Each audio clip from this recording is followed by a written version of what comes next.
पुत्र एक गल मेरी पल्ले बन लेनी है। तलीम जड़ा ना साढ़े नबी दा फरमान है कि मां दी गोद चो लग के ते लाहत तक कबर तक तलीम हासिल करो। ਜਿਹੜੇ ਹੈ ਭੈਣ ਭਰਾ ਨੇ ਹੁਣ ਇਹ ਵੀ ਨਹੀਂ ਆਪਸ ਅੰਦਰ ਇਹਨਾਂ ਦਾ ਪਹਿਲਾ ਜਿਹਾ ਪਿਆਰ ਆ। ਵੇਖੋ ਕੀ ਪੁੱਤਰ ਵਜ੍ਹਾ ਹੈ? ਵਜ੍ਹਾ ਉਹਦੇ ਪੁੱਤਰ ਹੈ ਵੇ ਕਿ ਇਨਸਾਨ ਦੇ ਦਿਲ ਦੇ ਵਿੱਚ ਚਾਹਤ ਹੋਣੀ ਚਾਹੀਦੀ ਹੈ ਕਿਸੇ ਨੂੰ ਚਾਹਣ ਵਾਸਤੇ। ਅਗਰ ਤੁਹਾਡੇ ਰਿਸ਼ਤੇਦਾਰਾਂ ਦੇ ਜਿਹੜੇ ਬੱਚੇ ਨੇ ਨਾ, ਅਗਰ ਉਹ ਤੁਹਾਨੂੰ ਖੁਸ਼ ਹੋ ਕੇ ਨਹੀਂ ਮਿਲਦੇ, ਤੁਹਾਡੀ ਦਿਲ ਤੋਂ ਚਾਹਤ ਨਹੀਂ ਕਰਦੇ, ਤੇ ਤੁਸੀਂ ਇਹ ਸਮਝ ਲਵੋ ਕਿ ਉਹਨਾਂ ਦੇ ਘਰ ਦੇ ਵਿੱਚ ਤੁਹਾਡੇ ਖਿਲਾਫ ਗੱਲਾਂ ਹੋਣ ਡਈਆਂ ਨੇ। ਕਿਉਂਕਿ ਬੱਚੇ ਜਿਹੜੇ ਨੇ ਨਾ ਇਹ ਮਾਸੂਮ ਹੁੰਦੇ, ਹਮੇਸ਼ਾ ਫਲ ਉਸ ਦਰਖਤ ਨੂੰ ਲੱਗਦਾ ਜਿਹੜਾ ਝੁਕਦਾ, ਤੇ ਵੱਟੇ ਵੀ ਉਸ ਦਰਖਤ ਨੂੰ ਵੱਜਦੇ ਨੇ ਜਿਹਦੇ ਤੇ ਫਲ ਲੱਗਾ ਹੁੰਦਾ। ਜਿਹੜਾ ਆਕੜਿਆ ਹੁੰਦਾ ਉਹਨੂੰ ਕਦੇ ਫਲ ਨਹੀਂ ਲੱਗਾ ਹੁੰਦਾ, ਉਹਨੂੰ ਵੱਟੇ।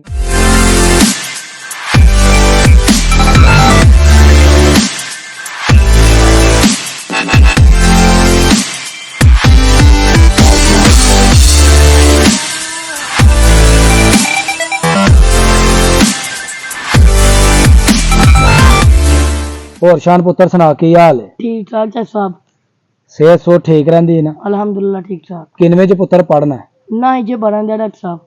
ਤੇ ਕੀ ਅੱਗੋਂ ਸੂਰਤ ਹਾਲ ਹੈ? ਅੱਗੋਂ ਮਜ਼ੀਦ ਤਲੀਮ ਹਾਸਲ ਕਰਨੀ ਹੈ ਨਾ? ਜੀ ਡਾਕਟਰ ਸਾਹਿਬ ਕਰਨੀ ਹੈ, ਉਦੋਂ ਮਜ਼ੀਦ ਤਲੀਮ ਹਾਸਲ ਹੈ।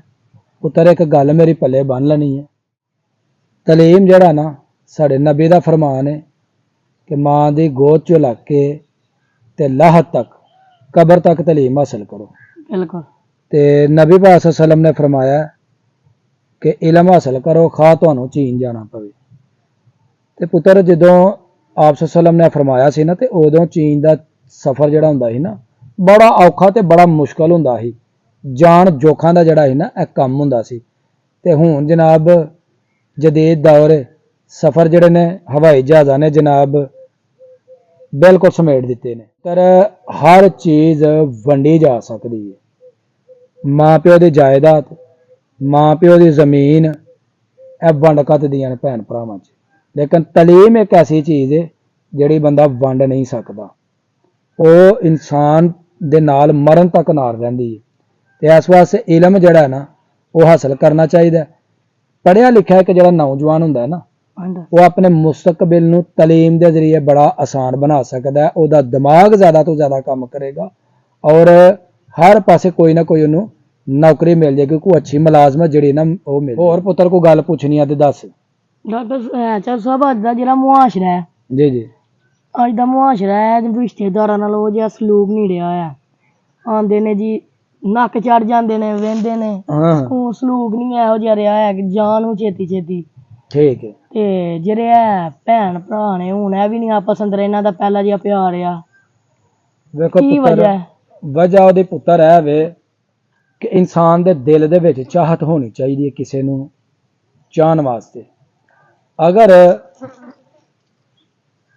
ਤੁਹਾਡੇ ਰਿਸ਼ਤੇਦਾਰਾਂ ਦੇ ਜਿਹੜੇ ਬੱਚੇ ਨੇ ਨਾ, ਅਗਰ ਉਹ ਤੁਹਾਨੂੰ ਖੁਸ਼ ਹੋ ਕੇ ਨਹੀਂ ਮਿਲਦੇ, ਤੁਹਾਡੀ ਦਿਲ ਤੋਂ ਚਾਹਤ ਨਹੀਂ ਕਰਦੇ, ਤੇ ਤੁਸੀਂ ਇਹ ਸਮਝ ਲਵੋ ਕਿ ਉਹਨਾਂ ਦੇ ਘਰ ਦੇ ਵਿੱਚ ਤੁਹਾਡੇ ਖਿਲਾਫ ਗੱਲਾਂ ਹੋਣ ਡਈਆਂ ਨੇ। ਕਿਉਂਕਿ ਬੱਚੇ ਜਿਹੜੇ ਨੇ ਨਾ ਇਹ ਮਾਸੂਮ ਹੁੰਦੇ ਨੇ।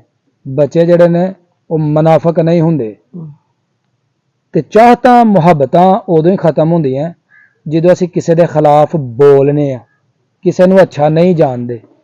ਵੇਖੋ ਜੀ, ਅਸੀਂ ਇਨਸਾਨ ਹੋ ਕੇ ਬੜੇ ਬੜੇ ਆਪਣਾ ਗਲਤ ਫੈਸਲੇ ਕਰ ਲੈਂਦੇ ਆ।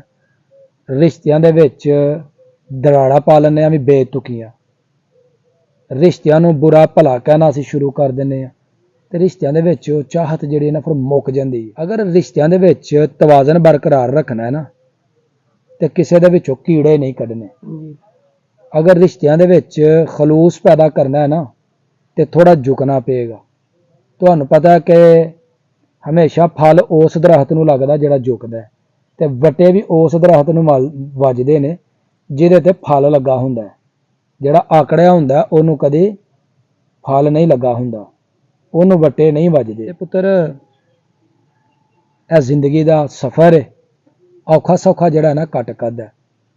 ਤੇ ਰਿਸ਼ਤੇਦਾਰ ਤੇ ਦੂਰ ਦੇ, ਸਾਨੂੰ ਤੇ ਹਰ ਇਨਸਾਨ ਦੇ ਨਾਲ ਜਿਹੜਾ ਨਾ ਬੜੇ ਪਿਆਰ ਦੇ ਨਾਲ, ਬੜੇ ਮੁਹੱਬਤ ਦੇ ਨਾਲ ਰਹਿਣਾ ਚਾਹੀਦਾ, ਕਿਉਂਕਿ ਜਿਹੜਾ ਸਾਡਾ ਦੀਨ ਹੈ ਨਾ, ਇਹ ਸਾਨੂੰ ਸਿਲਾ ਰਹਿਮੀ ਦਾ ਦਰਸ ਦਿੰਦਾ ਹੈ।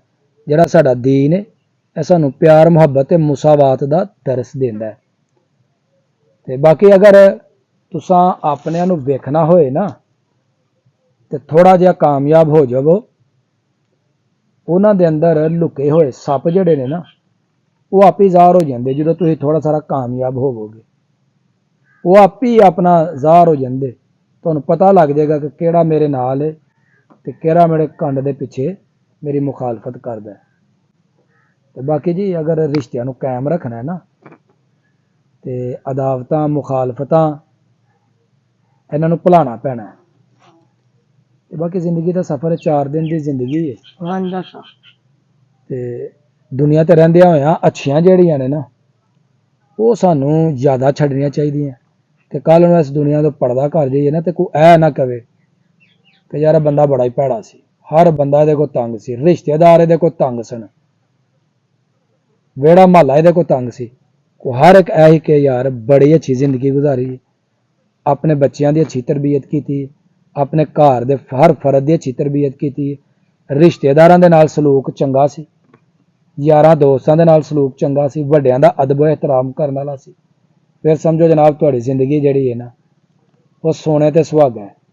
ਤੁਹਾਡੀਆਂ ਦੁਨੀਆ ਤੇ ਰਹਿੰਦੀਆਂ ਹੋਈਆਂ ਨੇਕੀਆਂ ਤੇ ਆਖਰਤ ਤੇ ਰੱਬ ਵਾਸਤੇ ਵੀ ਤੁਸੀਂ ਜਿਹੜਾ ਨਾ ਇੱਕ ਖਾਸ ਬੰਦੇ ਬਣ ਜਾਓਗੇ ਕਿ ਉਹ ਮੇਰਾ ਯਾਰ ਆਇਆ ਹੀ ਜਿਹਨੇ ਦੁਨੀਆ ਤੇ ਰਹਿੰਦਿਆਂ ਹੋਇਆਂ ਇਨਸਾਨੀਅਤ ਦੀ ਆਲਾ ਤੇ ਬੇਮਿਸਾਲ ਜਿਹੜੀ ਸੀ ਨਾ ਉਹ ਮਿਸਾਲ ਕਾਇਮ ਕੀਤੀ ਸੀ।